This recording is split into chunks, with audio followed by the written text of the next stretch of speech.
Hello friends, இன்றைக்கி நம்ம பார்க்க போகிறது ஜாப்பனீஸ் அனிமே சீரிஸான ப்ளூ லாக் சீசன் 1 எபிசோட் 19 தான் இன்னைக்குள்ள வீடியோவில் பார்க்க போகிறோம். உங்களுக்கு இந்த வீடியோ பிடிச்சிருந்தது அப்படின்னா லைக் பண்ணிட்டு அப்படி மறக்காமல் நம்ம சேனலை சப்ஸ்கிரைப் பண்ணிடுங்க. மான்ஸ்டர் பற்றின சில ஃபிக்ஷனல் விஷயங்களை வந்துட்டு இந்த எபிசோடில் எக்ஸ்பிளைன் பண்ணியிருப்பாங்க. அது கொஞ்சம் உங்களுக்கு குழப்பற மாதிரி இருக்கும். என்னால் முடிஞ்ச லெவலுக்கு தெளிவாக எக்ஸ்பிளைன் பண்ண ட்ரை பண்ணுறேன். சரி வாங்க நம்ம வளவலன்னு பேசாமல் இன்னைக்குள்ள கதைக்குள்ள போகலாம். இன்றைக்கி நம்ம பார்க்க போகிறது ப்ளூ லாக் சீசன் 1 எபிசோட் 19. நம்ம ஹீரோ டீம் வின் பண்ணிட்டாங்க. ஆப்போசிட் டீம்ல இருந்து யாரை செலக்ட் பண்ணலாம்னு யோசிக்கிறாங்க. குனிகாமி பாலசோப்ரா மிட்ஃபீல்ட்ல கீப் பண்றான்.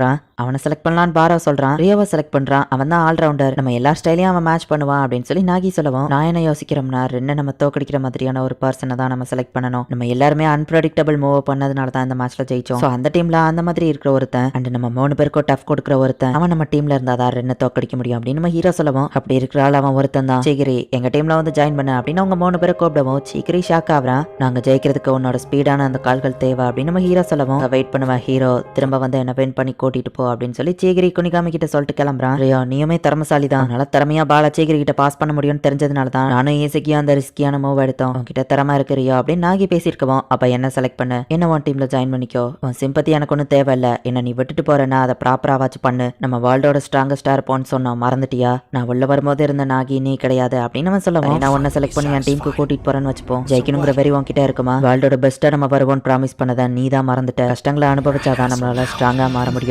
நீ மாறிட்டேன் ரியோ அப்படின்னு நாகி போறான். உண்மையான ஸ்ட்ரைக்கர் எப்பவோ விட்டு கொடுக்க மாட்டான். வேர்ல்டோட பெஸ்டா நீ வரணும்னு நினைச்சேன்னா அப்படின்னு நம்ம ஹீரோ சொல்லவும், தலையை தொங்கப்படாத ரியோ, அவங்க போறத பாரு, அவங்கள நம்ம எப்படியாச்சும் கேட்ச் அப் பண்றோம் அப்படின்னு சொல்லி குனிகாமி சொல்றான். ரியா அண்ட் குனிகாமி இப்ப செகண்ட் ஸ்டேஜ்க்கே போறாங்க. ஹீரோ டீம் 4th ஸ்டேஜுக்கு போறாங்க. மான்ஸ்டர் என்னோட இமேஜினரி ஃப்ரெண்டா அப்படின்னு பாச்சிரா கேட்கவும், ஆமா அது உன் கண்ணுக்கு மட்டும்தான் தெரியும், மத்தவங்க கண்ணுக்கு தெரியாது, அது ஒண்ணு புரிஞ்சுக்கிட்டோம் அப்படின்னு அவங்க அம்மா சொல்றாங்க.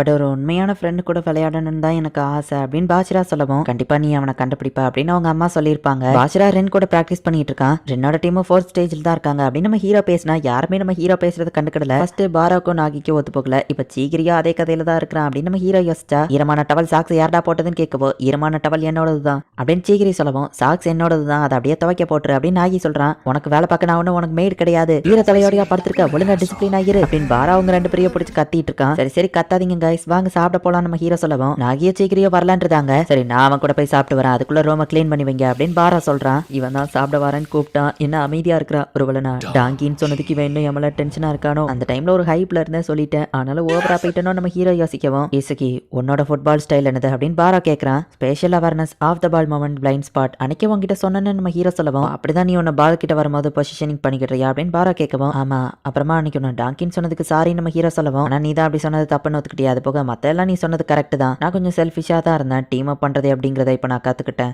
அதுக்குன்னு உங்ககிட்ட இதெல்லாம் கேட்கறதுனால நான் உன்னை மனுஷன்லாம் நினைக்காத, என்னாலும் சரி உன்னை நான் தோக்கடிப்பேன் மத்தவங்களையும் தான் அப்படின்னு பாரா சொல்லவும், உன்னோட இந்த புது வருஷனா எனக்கு ரொம்பவே பிடிச்சிருக்கு அப்படின்னு நம்ம ஹீரோ சொல்லவும், பாரு உன்னை எப்படி தோக்கடிக்கிறதுங்கிறதுக்காக தான் உன்னை பத்திலாம் கேட்டு தெரிஞ்சுக்கிட்டேன் அப்படின்னு பாரா சொல்லவும், ஆனா நான் டபுள் மடங்கா எவால்வ் ஆகி உன்னோட முன்னாடி இருப்பேன் நம்ம ஹீரோ சொல்லவும், ஓ டபுள் மடங்கு தானா, அப்ப நான் 3 தடவை உன்னோட ஃபாஸ்டா எவால்வ் ஆகி ஒன்னு மட்டும் இல்ல மத்த எல்லாரையுமே தோக்கடிப்பேன் அப்படின்னு பாரா சொல்றான். நெக்ஸ்ட் மேட்ச்ல நான் இந்த மாதிரி மூவ் பண்ணணும், இவன் சூப்பரா பண்றான்னு சொல்லவும், ஆமா ஏன்னா அது நோவல் நோவா பால்டோட பெஸ்ட் ஸ்ட்ரைக்கர்னா அப்படிதான் பண்ணுவான் அப்படின்னு சீக்கிரி சொல்றான். நாகிக்கு நோவல் நோவானா யாருன்னே தெரியல, நானும் பால இந்த மாதிரி கண்ட்ரோல் பண்ணணும். ஆமா அவன் காலில் எதுவும் அடிபட்டிருக்கோ அப்படின்னு நாகி கேட்கவும், ஆமா இப்போதைக்கு என் காயம் ஹீலிங் ஆயிடுச்சு, பட் திரும்ப இந்த இடத்துல அடிபட்டா ஃபுட்பால் கரியரே ஓவர். ஸோ ஒவ்வொரு மேட்சை நான் விளையாடும் போதும் அதுதான் என் கடைசி மேட்ச் மாதிரி விளையாண்டுட்டு இருக்கேன் அப்படின்னு சீக்கிரி சொல்றான். எல்லாருமே எவால்வ் ஆயிருக்காங்க, எல்லாரோட இந்த இம்ப்ரூவ்டு வெர்ஷன் கூட நான் விளையாடணும்னு ரொம்பவும் ஆர்வமா காத்துட்டு இருக்கேன் அப்படின்னு நம்ம ஹீரோ யோசிச்சுட்டு உள்ள போய் பார்த்தா, கிளீன் பண்ண சொன்னா என்னடா பண்ணி வச்சிருக்கீங்க, இன்னும் குப்பையை ஆக்கியிருக்கீங்க அப்படின்னு சொல்லி பாரோ கத்துறான். நாகி எதை வேணா காலால கண்ட்ரோல் பண்ற ட்ரிக்கை ட்ரை பண்ணிட்டு இருக்கான் அப்படின்னு சீக்கிரி சொல்லவும், ஒழுங்கா என் ஷூவை வச்சிருங்க அப்படின்னு பாரோ கத்திட்டு இருக்கான். பாச்சிரா அவனை திரும்ப அடையிறதுக்கான நேரம் அப்படின்னு நம்ம ஹீரோ நினைக்கிறான்.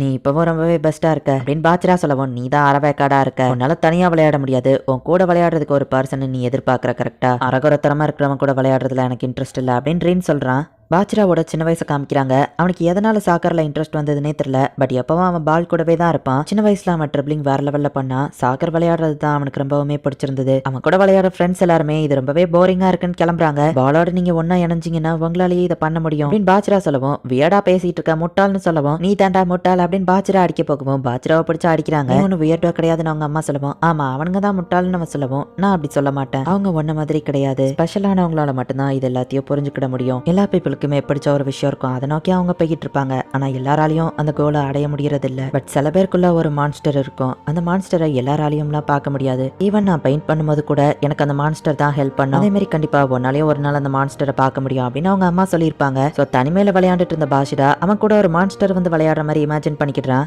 ஃபீல்டில் விளையாண்டுட்டு இருக்கும் போது என்கிட்ட பாஸ் பண்ணுன்னு மத்த பசங்க சொல்றாங்க. மான்ஸ்டரை யாரும் டிஃபெண்ட் பண்ணல அப்படின்னு சொல்லி பாஜ்ரா அதுகிட்ட பாஸ் பண்றான். பட் உண்மையிலே அந்த இடத்துல ஒரு மான்ஸ்டர் இல்லங்கிறதுனால அந்த பால் ஃபீல்டை விட்டு வெளியே போகுது. மான்ஸ்டர் இருக்கிற இடத்துல ஒரு பர்சன் இருந்திருந்தா அவனால கோல் பண்ணிருக்க முடியும். வேர்ல்டோட பெஸ்ட் ஸ்ட்ரைக்கர்ஸ் அவங்க எல்லாருக்குள்ளயும் அந்த மான்ஸ்டர் இருக்கு. கண்டிப்பா அந்த மாதிரி ஒரு ரியல் பர்சனை நானும் மீட் பண்ணுவேன் அப்படின்னு பாஜ்ரா யோசிக்கிறான். அவன் பால பாஸ் பண்ணலான்னு பாக்குறான். ஆனா அந்த மான்ஸ்டர் ரொம்பவே முன்னாடி போயிட்டு இருக்கு. அந்த மான்ஸ்டர் கண்டிப்பா இவ்வளவு ஸ்லோவா இருக்காது அப்படின்னு பாஜ்ரா யோசிக்கிறான். எல்லாருமே அவனை கைவிட்டுட்டாங்க. ஆனா அந்த மான்ஸ்டர் மட்டும் எப்பவும் பாஜ்ராக்கு துணையா இருந்துச்சு. ஆனா அந்த மான்ஸ்டர் ரியல் கிடையாதுன்னு அவனுக்கு தெரியும். அவனுக்கு தேவையானது அந்த மான்ஸ்டர் இடத்துல இருக்கிற ஒரு உண்மையான ஃப்ரெண்ட். அந்த மான்ஸ்டர் மாதிரி இருக்கிற ஒரு ஃப்ரெண்டை பார்க்காம தனிமையிலேயே தன்னோட காலங்கள் போயிருமோன்னு பாஜ்ராக்கு ஒரு பயம் இருந்துச்சு. கடைசி வரை நான் இப்படியே தான் இருக்கணுமா அப்படின்னு பாஜ்ரா யோசிச்சுட்டு வீட்டுக்கு போகும்போது தான் அவனுக்கு ஒரு லெட்டர் வந்திருக்குன்னு அவங்க அம்மா சொல்றாங்க. ப்ளூ லாக்ல இருந்தா அது வந்திருக்கு. மான்ஸ்டர் ஃப்ரெண்டை இங்க போய் நீ தேடி கண்டுபிடி அப்படின்னு அவங்க அம்மா அனுப்பி வைக்கிறாங்க. நோவல் நோவா, ரொனால்டோ, மெஸ்ஸி இந்த மாதிரி பிளேயர்ஸ் கூட அவன் விளையாடுற மாதிரி கனவு கண்டுட்டு இருக்கான். கண்முழிச்சு பார்த்தா டைம் முடியும் போது பாலை யார் மேல கிக் பண்ணிருக்கீங்களா அவங்க இந்த இடத்த விட்டு வெளியே போவீங்க, கைகளை யூஸ் பண்ணக்கூடாது அப்படின்னு ஈகோ சொல்றான். இகராஷி இருந்துச்சு. அப்பதான் பாஜ்ரா அட்டாக் பண்ணிருப்பான்.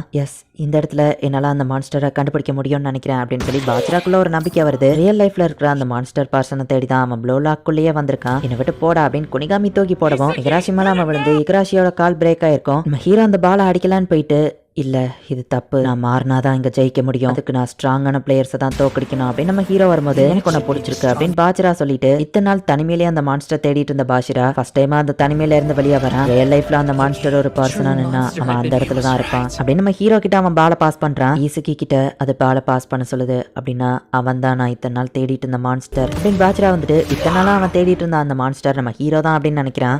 அன்னையிலேருந்து யோயிச்சி ஈசக்கி அவன் தான் என்ன பெட்டராக அண்டர்ஸ்டாண்ட் பண்ணுவான், என் கூட சூப்பராக சாக்கர் விளையாடுவான்னு நினச்சேன். ஆனால் இந்த ரென் அவனுமே என்ன புரிஞ்சுக்கிட்டான் அப்படின்னு பாஜ்ரா யோசிச்சுட்டு நான் இன்னொரு பர்சனை தேடுறேன், நீ எப்படி கரெக்டாக கண்டுபிடிச்ச, ஒருவேளை இவன் தான் அந்த மான்ஸ்டரா இருக்குமோ, எனக்குள்ள ஒரு மான்ஸ்டர் இருக்கு அப்படின்னு பாஜ்ரா சொல்லவும் சும்மா ஃபிக்ஷனல் ஃபேண்டசிஸ் எல்லாம் யோசிச்சுட்டு இருக்காத, இப்படி சைல்டிஷா இருந்தா ஒரு நாள் வின் பண்ண முடியாது அப்படின்ட்டு ரென் போறான். ஒருவேளை இவன் இன்னொரு மான்ஸ்டரா இருப்பானோ, எனக்கு தெரியாத புதுசான ஒரு மான்ஸ்டர் அப்படின்னு பாஜ்ரா யோசிச்சுட்டு போனா நம்ம ஹீரோ அந்த இடத்துல வந்து நிக்கிறான். ஹாய் பாஜ்ரா, பார்த்து ரொம்ப நாள் ஆச்சு நம்ம ஹீரோ சொல்லவும் நீ இங்க வந்துட்டியான்னு பாஜ்ரா பாக்குறான். சொன்ன மாதிரியே நான் இங்க வந்துட்டேன், உன்னை திரும்ப வின் பண்றதுக்கான நேரம், மோதி பாத்தரலாம் ரென் அப்படின்னு நம்ம ஹீரோ சொல்றான். இந்த ரெண்டு பேர்ல யாரு என்னோட மான்ஸ்டர்னு நான் கண்டுபிடிக்கணும் அப்படின்னு பாஜ்ரா நினைக்கிறான். இந்த இடத்துலயே இந்த எபிசோட் முடியுது. இதுக்கப்புறம் வரப்போற எபிசோட்ஸ் எல்லாமே வேற லெவல்ல வெறித்தனமா இருக்கும். நீங்க எதிர்பார்க்காத நிறைய ட்விஸ்ட் உங்களுக்காக காத்துட்டு இருக்கு. ஸோ மிஸ் பண்ணாம பார்த்து என்ஜாய் பண்ணுங்க. அண்ட் உங்களுக்கு இந்த வீடியோ பிடிச்சிருந்தது அப்படின்னா லைக் பண்ணிட்டு அப்படி மறக்காம நம்ம சேனலை சப்ஸ்கிரைப் பண்ணிருங்க. தேங்க்யூ ஃபார் வாட்சிங். பை கைஸ், நெக்ஸ்ட் எபிசோட்ல மீட் பண்ணலாம்.